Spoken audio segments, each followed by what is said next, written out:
to another episode of the Lone Recruiter Podcast. I'm your host, Brett Clemenson, and if you're a recruiter out on your own or just lacking general guidance or mentorship, you've come to the right place. Our episodes are designed to give you the motivation, the advice, and the strategies you need to become the very best lone recruiter. So join us, grab a cup of coffee, and let's take your desk to another level. Now, today, I want to find some extra time on your desk. And who out there is always feeling like there's just not enough time in a day? Well, I would actually say there is enough time in a day. We're just burning time doing the wrong activities.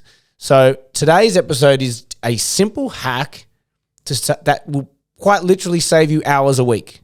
And I don't know if this is recruitment specific. It's probably sales specific, but it took me 15 years to work this out, and I don't even know if it's just a my market specific thing or if it translates to your market.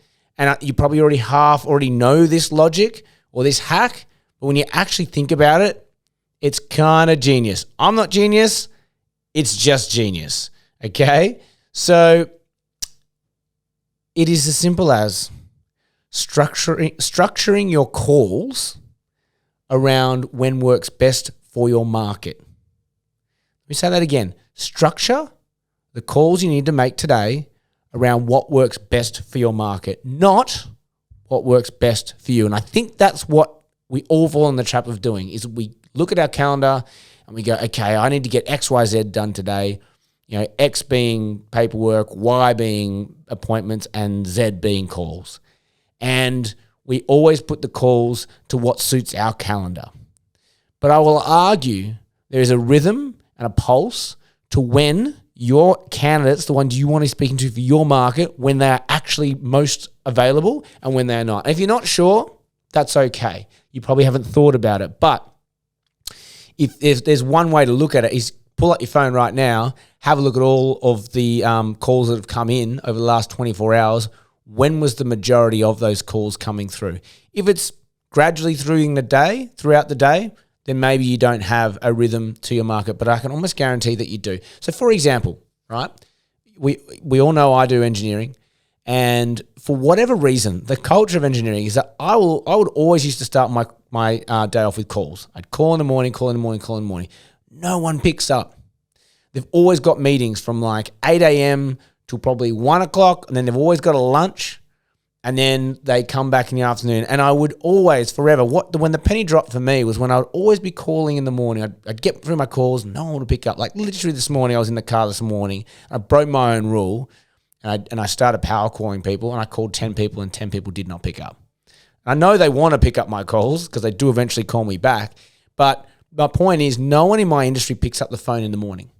So what I've actually done is design my day so that I'm not making calls until after lunch. And I can tell you now I am powering through the amount of work that I can get done. So yeah, what I used to find was that I'd get all my calls after 3 o'clock. Between 3 and 5 is when everyone started calling me back, my clients, my candidates. It was when they were at their desk and they had a bit of bandwidth to be able to take calls. I know accounting, for example, everyone's worked within an accounting market.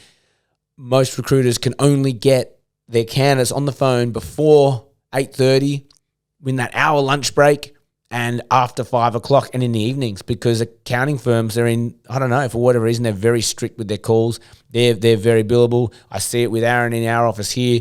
But he's got a very strict, I don't book meetings with him before work, lunchtimes and after work, because that's when he has to make his calls. So I would argue you've probably got a similar rhythm within your market, whatever that might be. Be conscious about it. Start designing your day of when you're going to attack your calls around what's going to work best for your clients and your candidates, and just watch how much time you save. Like, how much time do you lose prepping for a call, making the call, not getting them? Then when they call you back, they call at an odd time and you're not ready, you're on another call, and you play phone tag, and it's a pain in the ass. And it is actually, if you add it all up, wasting you hours a week. Actually, literally hours a week. And by being very conscious around when works for your market to make those calls, you're going to be saving yourself a hell of a lot of time. You're going to feel way more efficient. And yeah, trust me, mate, you're going to find a couple of hours a week just by applying that simple hack. So I hope that helps somebody. Give me a good old like and a thumbs up or a comment if it does, because I'm really curious to know if it's just me that's recognized this, or am I late to the party? Maybe I'm not a genius. Maybe you guys already do that intuitively, but I'd love to know, because I think it's a good one. And if you're young and you haven't thought of it, you're welcome. This will change your life. Have an amazing day. Go and kick some goals. And as always, may all your deals come true. Thank you, thank you, thank you.